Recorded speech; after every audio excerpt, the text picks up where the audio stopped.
What's good people, welcome back to the channel. Today I'm going to cover 3 different tips for beginners to improve your music videos. Number 1, invest in a tripod. If you don't already use one, I highly recommend you get into it. Along with that, you can see here me setting up a tripod where Saint is putting up his cigarette to the camera, and you can see it gives it this nice cool wide effect. There's so many things you can do with the tripod, from clone effects all the way to cool CCTV footage, and that was with a 10mm fisheye lens. If you don't have a fisheye lens, there is a quick fix for it. Just shoot a lot further back from where you normally would, and then you can apply a CC lens to give it that warped effect like a fisheye lens does. And maybe even a vignette if you wanted to as well. Number 2, expose your footage correctly. Now I'm talking specifically about Sony cameras S-Log2 and S-Log3. If you're not using these, this will still apply to log footage as a kind of base, but make sure to check your camera manual or any other YouTube tutorials on your specific camera to make sure you're getting it right. If you underexpose it and then go into a program like Premiere Pro and up the exposure there, you have a lot more of a chance of getting a much more noisier picture, and you don't want that.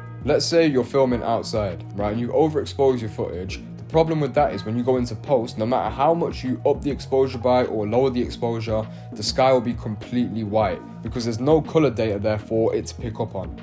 But how do you expose it correctly? If we're talking about S-Log3 or S-Log2, what you need to do is aim between +1.3 and +2 on the exposure level. And by 2, I mean 2 that stays solid. If you see the 2 flashing, that means you're overexposed. And that is how you make sure you get the most out of your filming to get the best possible color grade and, you know, all of that stuff. So yeah, that's how you expose your footage correctly. Let's move into the next tip.